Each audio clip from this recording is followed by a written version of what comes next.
तिथं प्रेमाची निर्मिती होते, प्रेम निर्माण होतं आणि तिथं ती दोन माणसं एकत्र येतात. त्यावेळेला त्यांनी एकमेकांना स्वीकारलेलं असतं, एकमेकांना आयुष्याचे साथीदार केलेलं असतं, एकमेकांना सर्व काही गोष्टी सांगत असतात, एकमेकांची सुख-दुःख एकमेकांमध्ये वाटून घेतात. त्याचं दुःख आपलं दुःख म्हणून स्वीकारतात, त्याचं सुख आपलं सुख म्हणून स्वीकारतात, त्याच्या सुखामध्ये आपलं सुख समाधान शोधतात. समोरच्याला दुःख आलं, काही संकट आलं, समस्या आली, तर त्याच्यामध्ये दुसरी व्यक्ती खंबीर उभी राहते, ती मदत करते, ती आधार देते, ती सपोर्ट करते.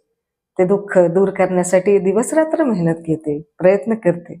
त्याच्या चेहऱ्यावर हसू कसं येईल, त्याची दुःख दूर कशी करता येतील, त्याला कशी मदत करता येईल, कुठल्या गोष्टींमध्ये आपल्याला त्याला साथ द्यावी लागेल, याचा विचार करत असतात. एकमेकांच्या डोक्यामध्ये सतत एकमेकांचा विचार चालू असतो.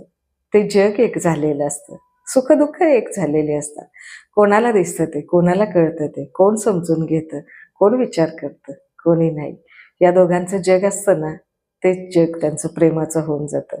या प्रेमामध्ये ते एकरूप होतात, या प्रेमामध्ये ते डुंबतात, या प्रेमामध्ये त्यांना दुसरं काही लागत नाही. हे प्रेम आहे ना, मिरची भाकरी जरी वाटायला आली ना, तरी त्यात वाटून वाटून खातात.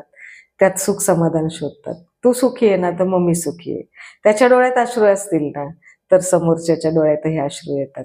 त्याचे डोळे पुसता पुसता समोरचा पण रडत असतो. त्याला मिठीत घेता घेता हा पण दुसरा विरघळतो. हे जे एकरूप होणं असतं ना शरीर आणि मनाने, हे प्रेम असतं.